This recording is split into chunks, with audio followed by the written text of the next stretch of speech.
Welcome back to The Betrayed. This is Gina Beck. This is Drew Williams. Thank you for listening, liking, commenting, and subscribing. I appreciate y'all, especially the reviews on Apple Podcasts. It really means a lot. Yeah, and thank you guys again, like always, for the continued engagement, the regular names, and that hashtag Banana Cats. How are you, Drew? I'm good, G. I'm happy to see you back. How are you doing? Right, welcome back. Hey. I'm doing well. I just want to jump into the podcast. We have a special guest today. I'm excited. Finally, he gets to come on. Finally, we get to talk and you guys get to hear from him. He's a predator hunter. He's my brother. He's my business partner. And he's been with me through my whole online journey. Welcome, Jesse Weeks.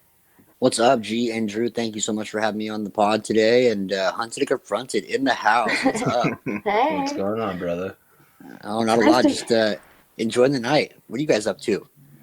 Same thing, man. We're on lockdown over here, so we got like an hour and 20 minutes before you can get arrested for being out. So, because this is California and it's an occupied nation, so. Oh, lovely. Do people actually follow the lockdown, or you guys just kind of do your own thing? Do they actually enforce it? They enforce it in some places. I mean, the car community's not listening to it. You can hear it. Everyone's out street racing after 10 p.m., so. People are not listening. Yeah. It's weird, the world we live in. It makes you wonder how long this is going to last for, or if it's going to be forever different. I don't think it's going to be forever like this, but I think to some impact way, it's like going to be different. I don't think it'll ever be exactly the same. Like the masks will probably be more regular, like they are in Asia and internet stuff. Like that. Yeah, no doubt. It's definitely changed the world and how we live in. So again, thanks for having me on, and I look forward to it. Yeah, man. Thank you for coming on, bro. So I have a bunch of questions for you, and if you have anything that you want to say, go ahead and feel free to jump in. But I know that the audience, we have a lot of the OGs in here. Welcome, OGs. Comment if you're an OG. And then we have our new audience that we've accumulated over time. And let's just start with how you got into predator hunting. Like, how did we meet? Let's start with our story. Wow, 3.5 years ago, I was in the back of my semi truck for one when I started Hunted and Confronted. But I originally had watched a couple teams in the UK do it, and I thought it was an amazing idea. I was super excited to give it, to try something new. I just started going live and doing some personal vlogging while on the road. I'm a semi driver, have my CDL, and I was just super intrigued by the idea. I thought it was amazing and an awesome way to give back, and then also a new way to interact with people and to network and just try something new. With that being said, I was in the back of my semi and I went for it. I decided to create the name Hunted and Confronted. I wanted to originally go with Busted and Disgusted, but the domain name was taken. So literally it took me 2 minutes, and why I remember is because I was talking to someone else on my messenger app, and I remember looking at the time when I had typed in Google the word hunted, and I decided to write what words rhyme with hunted, and a whole list came up, and confronted stood out, and it just matched perfectly with what I intended on doing and starting. So I went with Hunted and Confronted. The domain name was clear, and it was set in stone. So Hunted and Confronted became a page, and I remember making a post on my personal Facebook saying, "Hey, looking for decoys. This is what I'm going to be starting. Who's interested? Let's change the world." And I'll never forget getting your message, and it was detailed, and you were a go-getter. You were ready to jump head first, and just the same criteria and the same intentions that I had, you matched as well. And you said, "Hey, let's do this together. I'm experienced in videography, the online stuff." And you told me that you originally had wanted to do it, or that you had done it in your area, and the police, advised you not to, and didn't take you serious because you were a one girl team. And if anything, you're amazing. You're one of the best hunters out there, because obviously we've done so many busts together. So being a woman, you said that they didn't take you serious, which is baloney, because guys and women across the country do it, and women do a great job. You had that extra element too with how you bust, and we'll get into that later. But and your enthusiasm and your drive to want to do something different and change the world too was so raw and real. I said, how could I pass up on this girl? And so we started it together. And then 2 or 3 days later, I was in Missoula, Montana, and you were decoying all day, all night. And I'll never forget, I think it was like 1 o'clock in the morning. You're like, I've got one. And I'm sleeping in the back of my semi, and the phone went off. You're like, are you ready, dude? And like my heart jumped into my throat. I'm like, let's do it. Let's get it. And we had done that one in Missoula, and the first one's always the toughest. But after we got that one out of the way, we went to Wyoming and did our second one. And then we went to Colorado and did the third one, Travis Joe Benson, which resulted in our first arrest and, eventually a conviction. He was a repeat, not a repeat, but he was a registered sex offender. He had just got out of prison in Wyoming for 8 years, and he failed to register twice. And within a matter of days, we went national on the news, on social media, and that was the stepping stone. We never imagined how big it would get and how fast it would get, or how big it would get and how fast it got so well known, and we took off. Yeah, we did for sure. And I'll never forget when I reached out with that message as well. And I was just like, hey, I can be your go-to girl. I'm super organized. You let me know and it'll be done. And I was super stoked to hear back from you. Like you said, I had tried in my town.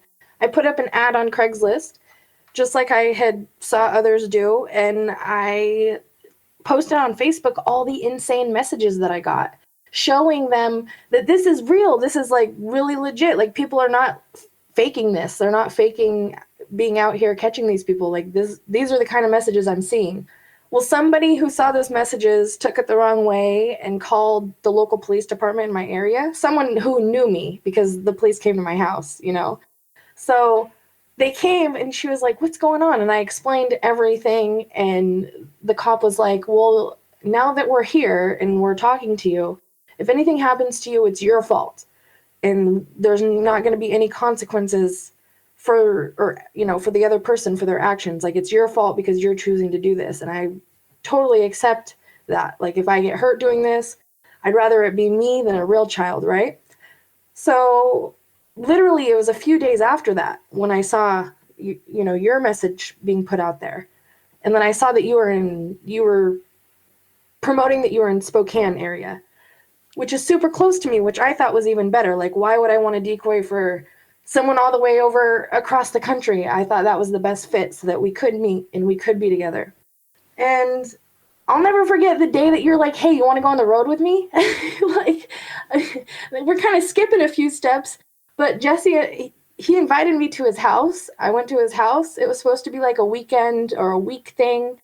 Turned into like 4 or 5 months in Idaho at his house. We just worked like crazy, and it was an everyday 24/7 type deal unless we were sleeping. Well, what was cool? Oh, go ahead. Sorry. I was just gonna say, it was like, for being my age, it was one of the most insane experiences in my life. Just out of my comfort zone, out of everything, and I just took the leap and I jumped and I did it. I took the opportunity that came my way and I ran with it. And I think that a lot of young people, they don't take a lot of the opportunities that come their way, or they're scared to. And I'm here to tell you that you should. No matter what you think, good or bad, will happen throughout any journey that you do, but it's how you handle things. So I think you should take any opportunity that comes your way. Otherwise, I wouldn't be where I am, and I wouldn't know the people that I know and have the relationships that I have if it wasn't for taking that leap and trusting Jesse and going over to Idaho. And then totally. We did.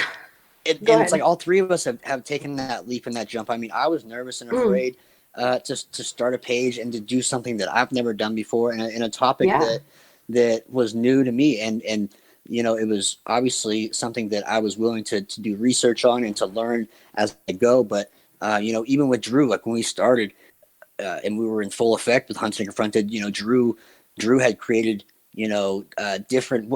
How would you explain it, Drew? You reached out to us and you made images that allow people to identify I each just made predator that we busted. Yeah. like simple wanted posters, I guess. I guess that's the best way to describe it. It was just any type of like if they had any social media account and we found it, I would take all the pictures, every angle, license plates, things like that, and just put the area they're at. And I got one Facebook account deleted and an Instagram deleted. Um, both of those were they were all filled with predators all over them. Yeah, wouldn't you say that Mhm. all of us took a leap of faith and we went out of our comfort zone and Oh, look where absolutely. I yeah, mean, I we all remember ended up in a good I spot. found you guys when that first story went national. I was on Hmm. it was floating around Facebook, and then I just started watching every time you guys went live.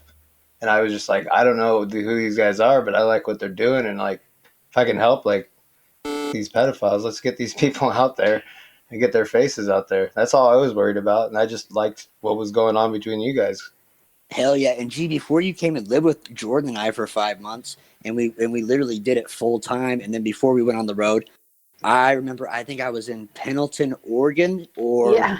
or Yeah. somewhere in that area, and you and Megan came and picked me up, and I stayed at yours and AJ's house for the weekend, and that was like the first time that we had met, and Right. it was only 3 hours away from my hometown, but I actually came through quite a bit, and I mean, I went out of my comfort zone. I was gonna leave my truck parked in like 102-degree weather and go, hang out with you and AJ and stay at your guys' place for a couple of days and then do hunted and confronted. And I'll never forget the first bus that we did together. I forgot when I was smoking, I forgot the cigarettes in my car, and I used like the lighter trick to be able to like say, hey, to the predator, hey, I need a light. Do you have one? Or I got to smoke, man. Do you have a lighter, kind of thing? And that would stop, distract them, and allow me to get them on camera. Well, I had forgot my smokes, and Gina's got her camera around her neck, and she had never done a bus with me. I think it was like our fourth or fifth one, and she was just ready, gun ho, geared up, like, hey, who were you here to meet? Like, boom, camera right in his face, like ready for action, just with the business. You already know,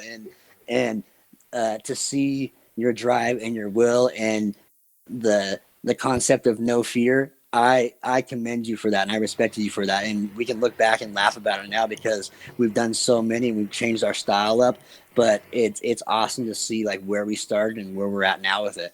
Yeah, 100%. I really love the man to woman dynamic because no matter what, I feel like unless they drive off right away, we get them to talk because they either are comfortable with you and they respond to you, or they're comfortable with me and they respond to me, and we're Hmm. able to pick up on who they're comfortable with, and we're able to like nudge each other or something, where we're like, all right, you got this, or you got this. It's really like adrenaline rushing, but at the same time, we're learning every step of the way. I mean, we've done over 200 of them.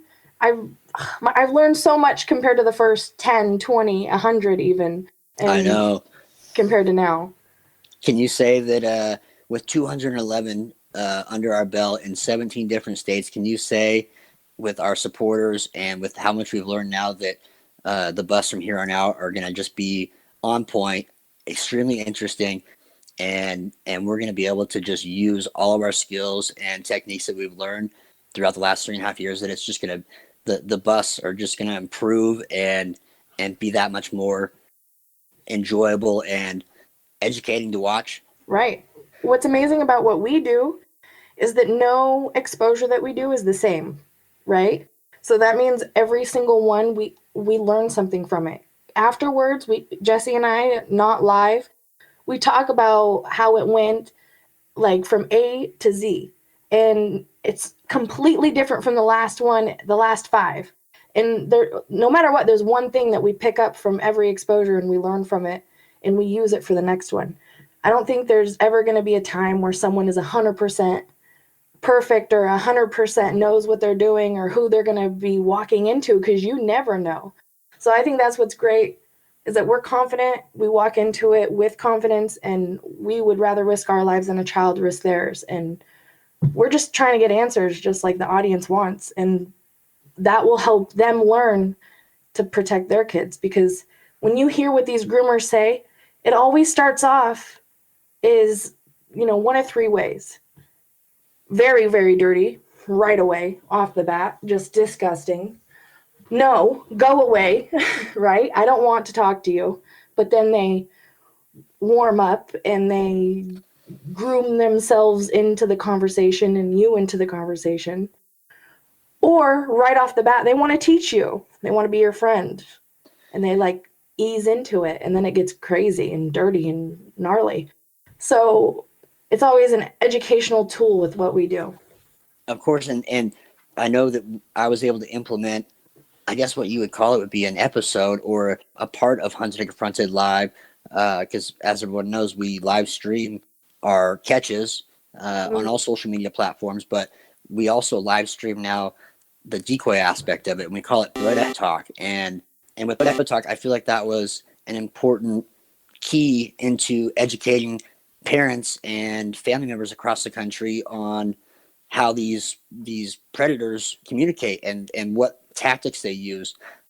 One, like you mentioned, was the style where they say, "Oh, you're too young," and they block us, or they don't block us. They say, "Oh, you're too young," and they stop talking to us for a day or two, but they don't block us. They don't block the kid, and then a day or two later, they comment subtly, "Hey, what are you doing?" And we've learned through decoying not to count, anyone out, and we are patient, and that's like their way of justifying, "Hey, I already acknowledged to her, the child, that she's young and that I know it's wrong, but the fact that I already did that, they were able to justify in their mind somehow, some way, that it's okay now to continue communicating." So something that we like to promote is Prokiddo. And I think the audience, not a lot of them know what Prokiddo means. And you're the one that came up with it. So how about you let the audience know how you came up with Prokiddo, why, and what it means? Yeah, Prokiddo, Prokiddo. It's protecting, respecting our kiddos' internet devices, deterring them from outsiders, and it means that you're pro kiddo. Like you want to see a child's youth prosper. You want to see a child's innocence remain, and you just believe in children being children. It's simple. You're pro being a child, and we implemented that, and it's been a hashtag that's stayed with us and that people admire and respect for 3.5 years now. Yeah, I love it. It's up there with A1 Day One. It's our number one hashtag, and we can't make this up. Yep, because some of the stuff that happens on these buses it's you can't write it in a movie script, and it for a long time I would tell people, "Hey, we can't make this up, guys. This is real, raw, unscripted, and coming live from my phone to your phone." And it just became a hashtag. We can't make this up ever. Yeah. A frequent question that I get, besides how you and I got connected, is what is one of the worst locations that we've hunted and decoyed in? Oh, that's easy. Go ahead. What is your worst location? We went to Fort Wayne, Indiana for a Ryan Up Church and Who the Fuck is Just in Time concert, and we were there for only a day and a half because we had to get back for Jordan for her to get back to work, and obviously for us to get back home and continue what we were doing.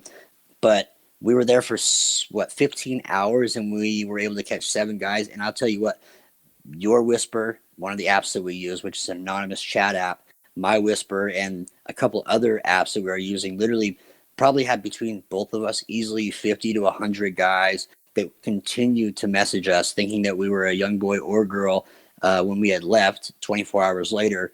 And we could have stayed there for a whole week, and who knows how many we got, but 7 and 15 hours. It was ridiculous. We need to go back to that area for sure. Totally. And I was actually talking to a lady friend today. She reached out. She's like, "Hey, like when it comes to your work, I love it. You're a hero." And she told me her story that relates in what we and why we do this. But I let her know, like, "No, like you're the hero. This is why we do this, and I appreciate you sharing." But she lives in Fort Wayne, and she had found us when we went live in Fort Wayne, Indiana. That trip still resonates with people and follows us in a positive light still to this day, 2 years later. 100%. Plus, I think was awesome. Right, that was a good show. We got to go up top in the VIP area, and we got to see him bring up Jared Blake on the stage and give him a guitar. We got to witness that whole interaction. It was really a once-in-a-lifetime kind of thing. I think one of the worst areas for me is Colorado, because when we were there, even though we haven't been able to really solidify exposures like many in that area, just a handful. But when we were there and we were there during, sleeping time, when you were sleeping, I wanted to see how young I could be. Right, and the youngest I portrayed was 8 years old, and I've never had so many men want an 8-year-old in any other area than in Colorado, and specifically where we were. Yeah, we were in Greeley, right? That because we stayed there at Brittany's house.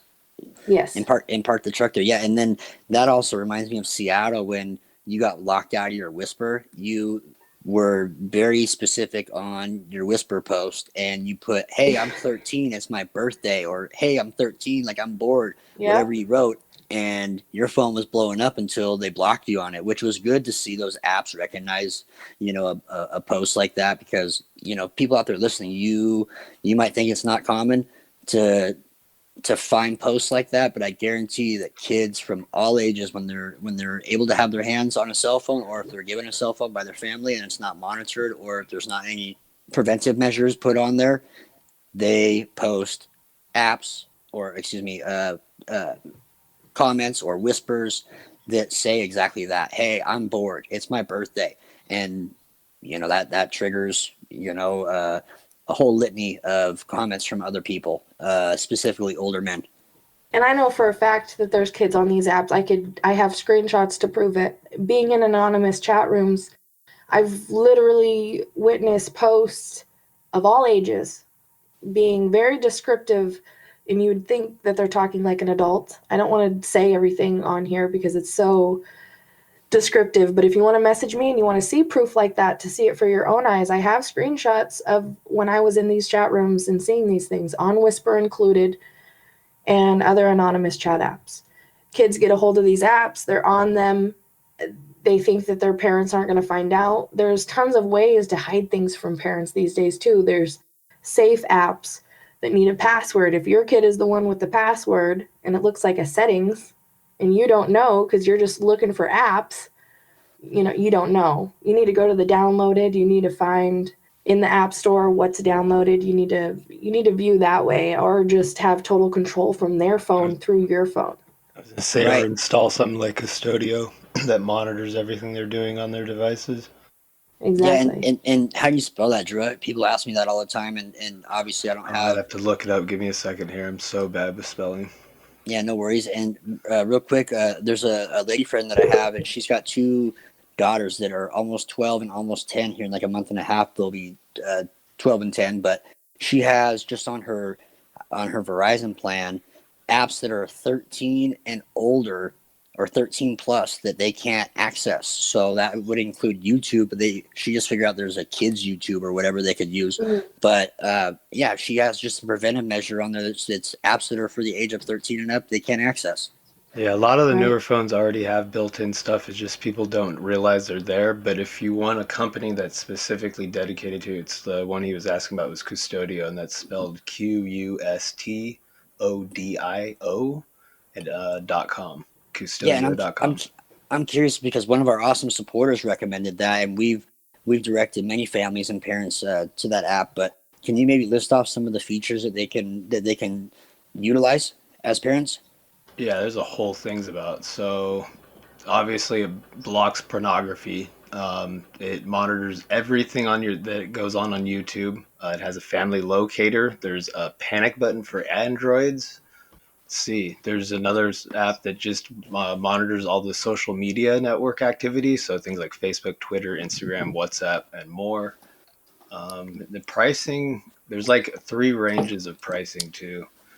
There's like a basic one that's like $54.95 a year, and I think that is for small families. It's 5 devices, and then for 10 devices, it's just under $100.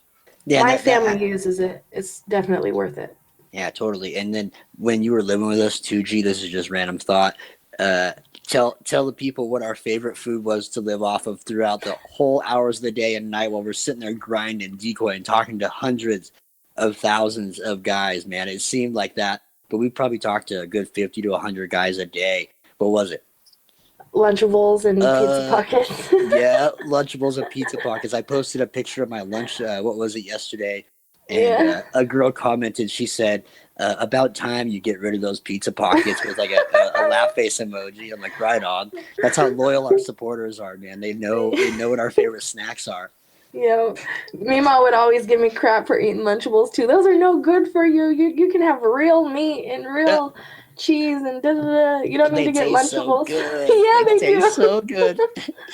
It's not the same. Yeah, no. And then Brody and Zeus would be like, like Brody would go hide all the toys, and I'm like, Brody, like, what are you doing? Like, we put away all the cat, they're cat toys, mind you, they aren't dog toys, but they had their own like separate dog toys. And Brody, her wiener dog would like after we get done cleaning them up too, he'd go to the little basket with all the toys, and he'd start like pulling every single one out, and he'd like hoard them all. And Zeus would just watch him. Zeus is my dog, and they're like complete polar opposites when it comes to size, and we'd sit there and we'd have like two phones in our hands, decoying, talking to God knows how many guys, and the dogs would just be running around hiding toys and playing nonstop. So we had so many fun little moments that Gene and I are going to cherish forever. And I'm glad that we got to share and put a lot of that to live feed too, so our supporters could be a part of it too. Yeah. I know a lot of people might be wondering about our experience on Dr. Phil. So, how about we talk about our experience on Dr. Phil? What was your overall thoughts about our experience? Man, going into that, the production company that reached out to me, they were very intrigued with what we do. They asked if I wanted to be on the show and if you wanted to be on the show with me. And of course, we weren't going to take that opportunity, and put a rain check on it. I mean, what's bigger than Dr. Phil? There's nothing, so it was a big compliment to us. But I figured he would be 100%, Prokiddo on board, hunted fronted, with what we do and with our track record of, busting so many guys and having so many arrests in so many different areas, which a lot of them have led to convictions. But it went the opposite. I felt like he wanted to attack us for what we've done and really diminish our hard work as a team, as supporters, and myself personally, that we had put in and that we've been able to accomplish.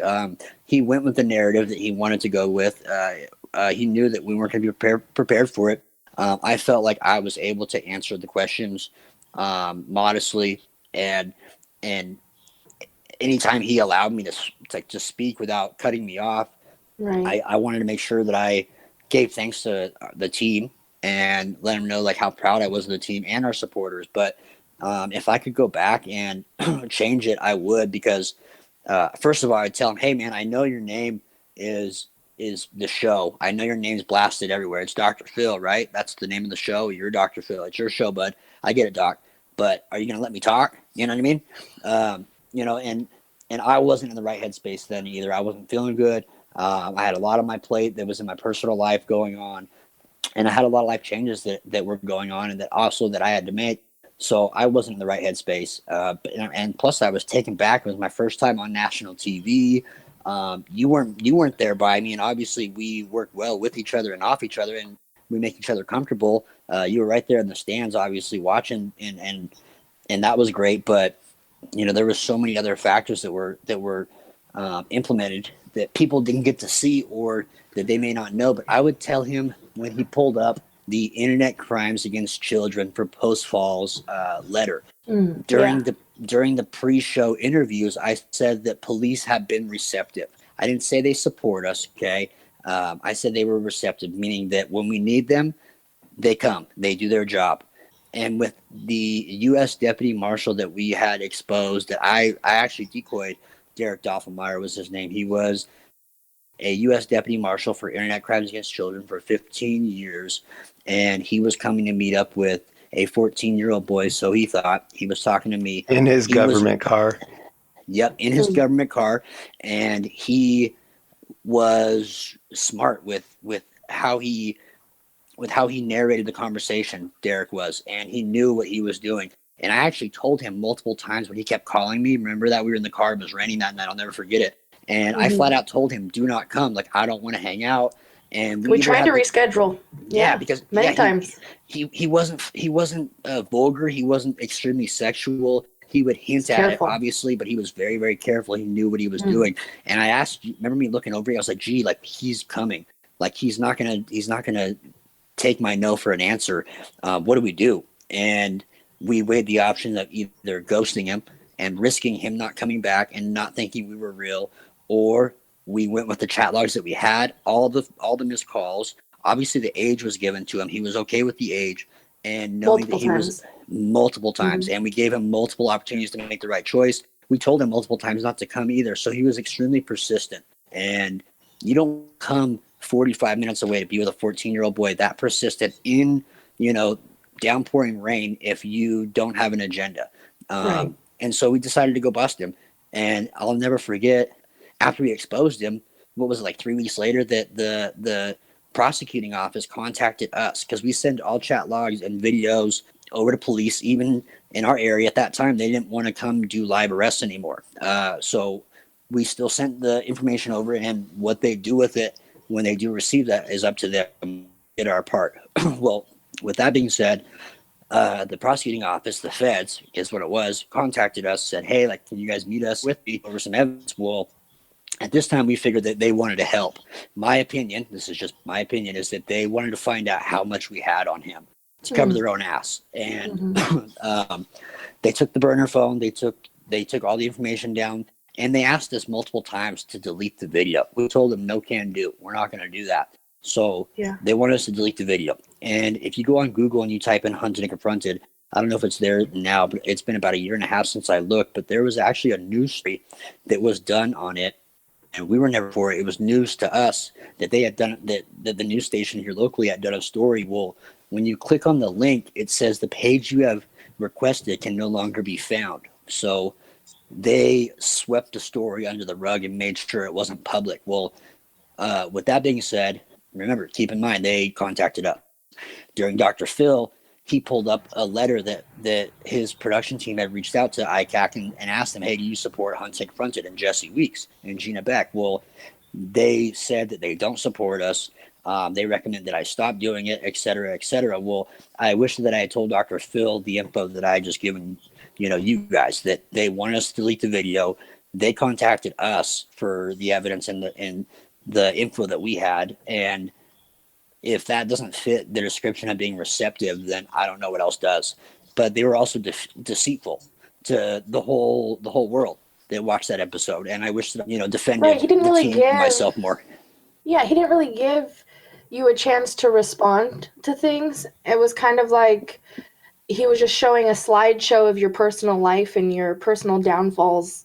Even a year prior, the whole homeless man situation happened a year prior. It was just like kind of silly, and then I got the guy wasn't even homeless, and that was like right when Hunter or whoever he was, right? Like, people always thought he was because he asked for money. The dude wasn't homeless, right? Whatever. Right. Yeah, it was just silly that all the personal stuff was brought up, and then when it came to people having a chance to talk, they barely even got a word in. And I remember me being introduced, and I only got my little sentence, and then it was cut off. And none of us knew how long it was going to be, or if we didn't know if we were going to get a chance to talk or not. So we were very respectful, and we didn't want to interrupt Dr. Phil or, his segment or anything, but we still had a lot to say. And I remember before the show when I was in the dressing room and all ready, and one of the woman producers were in there, and she was asking me some questions, and I was answering her, and she goes, you need to say that out there. You need to say that. You need to say that. And she's like, I wish we would have talked to you sooner and gotten more of this perspective. And I was just like, yeah, I'll definitely keep that in mind. I'll say it when I'm out there. But when I was out there, none of us got a chance to talk. We said what we could. And if I could go back and if I could speak up respectfully and get some knowledgeable things out there that I feel like everybody should know, I definitely would. But yeah, I definitely agree with Jesse. It was focused on the wrong things for sure.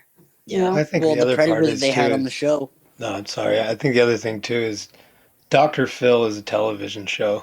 It's made to make money. I think that in their eyes, there was more money in focusing on the petty drama than there was bringing light to it. And because Dr. Phil's always going to back a police officer. He's always been pro law enforcement throughout his entire career. But then the next year, Save Our Children that whole movement sparked up. Literally the next, like, 6 to 7 months after our episode, Save Our Children movement sparked, and it was a worldwide hashtag And then it stamped movement. itself out with conspiracy theories. Well, in the beginning, it felt, like it was thriving, and then It was. you get It was into the doing groups. really, really good at first. I had so much faith in it, and then it Right. just killed itself. Once you look into the groups, you're like, oh wait, who's running this? Another thing that people might think is interesting or neat was, I'll never forget, like, hey, with the whole dollar bill thing, the guy, okay, I called him out. He wasn't gonna punk me out of $1 after, I was trying to be kind to him.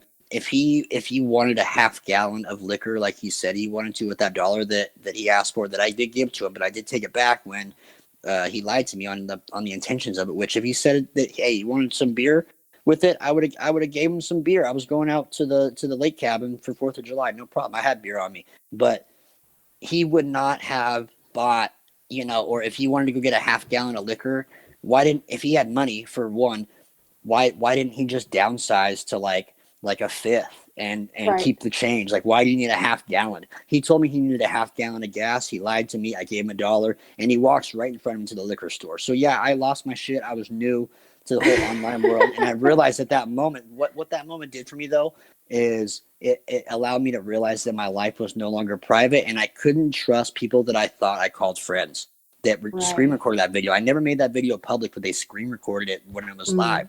Regardless, though, when we were sitting there, and before they went to commercials, they showed the preview of that video, and then boom, they're like, okay, cut. And Dr. Phil's sitting there with his little earpiece talking to production. And I look over at you, and I'm like, and you look so pretty, G. Your hair was all done, your outfit was great, and you just look great. And I remember looking over at you. I smiled. I was like, gee, you look so great. Like, I'm like, shit. Like, I was like, I want a hug and a Lunchable. Come hang out with me on stage. Like, give me a hug. They're gonna smash me. And you remember you looking at me. You're like, it's okay. Like, we're good, dude. And, so we were able to talk in between sets, and just that little, like, mouth to mouth conversation we had made me feel better. But I knew what was coming after that, and I'll never forget the knot that I had in my throat, and my mouth got dry. I'm like, oh shit! Like, here we go. All right, game time, Dr. Phil. Let's go. Catch me outside. How about that? It wasn't the first time we had to have a mouthing conversation in the same building from across the room, but we won't get into that story. That's a future. That's for the future. Yeah, that'll be in the book here in like 10 years when our journey's like set in stone and we're thriving, doing amazing things with the whole Handshake Fronted movement. We'll be able to elaborate more. That's funny. Yeah, that's Heck funny. yeah. For sure. And definitely knowing you in person and knowing your personality and spending so much time with you, I know for a fact, if that man, homeless or not, if he was honest, you would have given him what he wanted. It's all about honesty. And today, like, if he would have walked into your store, the worst that I would have done is pull up when he walked out with a bottle of liquor. I'd be like, hey, dude, like, that doesn't look like gas. If you put that in your gas tank, it's not going to start. You know what I mean? I might have called him out on his shit, but more or less just be more cordial about it. But it rubbed me the wrong way, and I had a lot of growing to do as a social media influencer and obviously as a human being. And so I'm thankful for that opportunity that Dr. Phil was able to call me out on my shit, and I was able to show the world, hey, I own up to it. I messed up. I'm a human being. What else do you want me to say? And people told me that I should be a politician. No, thank you, for one. But with how I responded and answered, or a lawyer. Question, so right, okay. But I wish I was that smart. But anyway, so to answer people's questions, the Dr. Phil, on top of your stuff for sure. I appreciate it, and you are too. But all in all, the Dr. Phil show, a lot of people lost respect for the guy. I never really watched him before I was on his show, but we learned a lot. We were able to get the message out there, and we were able to market Hunting Confronted in a positive light, and to be able to get, hopefully, new parents on board with monitoring the kids' devices. Yeah, 100%. And Prokiddo, definitely. No matter what, at the end of the day, we were able to spread a ton of awareness to people, and they were able to find out what we do, our name, and the other's name that was there, and search us and find out more. No matter what was said on the episode or whatever, they were able to do their own research and find out their own things about us, which was great. People know what we do and that people are getting arrested, and that's all that matters. And hopefully they feel comfortable knowing that there's people traveling out here and people in their area or an area nearby that is doing these things, because there's a lot of us out there. Yeah, and you know what's I know too, when I was waiting to go on stage, the production team members that were down there in the area that I was waiting in, they wanted to make sure that I was relaxed, I was good, and they told me specifically, whatever happens out there, we just want you to know how much we value what you do and what your team does, and as parents, we appreciate you and you do a great thing. So thank you. And that was 10 seconds before the green light went on for me to go out on stage. So even the staff members on Dr. Phil's team were receptive to what we do. Right, exactly. Now we're starting to close up on this episode. I just have a few more questions for you. You're free. Let's just be, let's just say that. Let's just be honest. You're free. I think the public knows by now about your mistake and you being in jail, etc. So I know that the audience that do know, they're wondering this as well. What are your goals? What are some things that you have lined up that you plan on doing now that you're out and free? And it's been 6 months of you having to obviously be stuck and think about everything and all that. So I'm sure you have tons of goals lined up of what you want to do. And we're all excited to hear about them.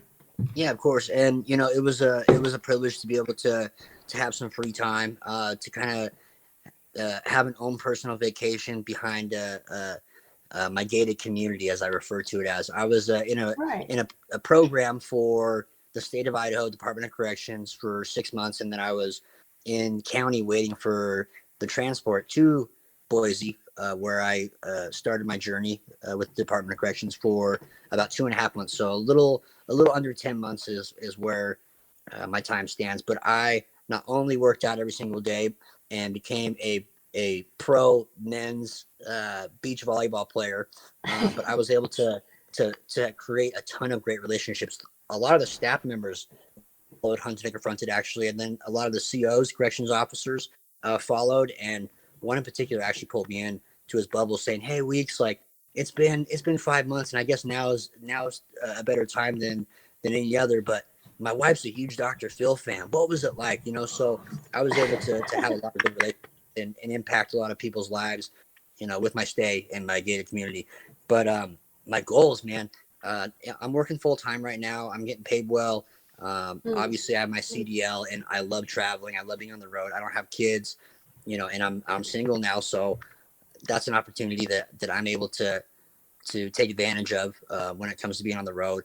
But with Hunted and Confronted, we've been deleted 10 times on 4 different platforms now. We've lost, 250,000 to easily, 500,000 amazing supporters on all these platforms. But we keep striving and moving forward. But we're tired of getting taken down. Our hard work really never gets to show its full potential, online with new followers and new people. But with that being said, we're going to build an awesome website that gives full access, and we can post raw, uncut footage without having to worry about being censored. And I have a business mindset, so once I get acclimated and get on my feet more, and as time moves on, I hope to go back to school and get my sociology degree. I have 2.5 more years to finish up with that. And then to be able to implement some sort of business idea, and then to be able to give back to people. And then with personal goals, like for me on a daily life, on my free time, just to continue working out, eating healthy, establishing new relationships. Eventually I want to find, an awesome girl that can be my rider and create good content with, and to be able to have multiple channels that generate revenue. And then to be able to focus on Hunted and Confronted full time. As you do, Gina, I know I feel the same, but I want to be able to change the world, and I want us to be a part of that face. I want us all to be a part of that movement, and down the road to be a part of the success stories when it comes to being able to change laws, and to be able to implement new things that parents decide what's, when new parents decide what's best for their kids when it comes to monitoring devices. I want them to remember what we've been able to accomplish, and I just want to be able to give back, and I know there's many different ways that we can do that through Hunted Confronted, and it doesn't have to just be through Hunted Confronted. I feel like we can help out in many other facets of life. Yeah, 100%. So I think that's amazing. my mind's open. I think so too. Yeah. I'm excited for it. Yeah, me too. We definitely talk a lot on the phone and stuff that's not online, and we have our own personal goals, and then we have goals within Hunted and Confronted and the podcast, and we just have goals all over the place, and we're ready to line them up and smash them. 2021 is our year. No matter what, we know that COVID has hit, and you know, being in jail and stuff. It's been rough. It's been really rough for all of us. We've all had to reap what's been happening with 2020, being sick, family members being sick, friends, loved ones. It's been crazy. So I hope that everybody is staying safe out there. And I definitely want Jesse to come on in the future. I want to have a part 2. And Jesse, you're more than welcome to come on the podcast anytime. Also, if you have anyone that wants to come on and they want you to come on with them, we can have a group podcast. We can have you on just again. If you have something that you want to tell people, we can make it happen. We love to have people on that we know. It really brings out the best in us on these episodes. Hey, thank you, Drew and Gina. You guys never forget Hunted and Confronted. Jesse Weeks here with the business. Always, if you guys want to find me on Instagram or my Facebook, it's Jesse Weeks _HC, like Hunted and Confronted, Jesse Weeks _HC. Thank you again so much for listening, and we will do a part 2 here soon. So if you guys have questions that you'd like answered, we'll gear up for a part 2, and I'll keep all that in mind, and I look forward to it. Thanks again, guys. All of his links will be saved in the description below, so you guys can go to the description below and find them right away. Love you guys. Banana Cats, much love. Peace.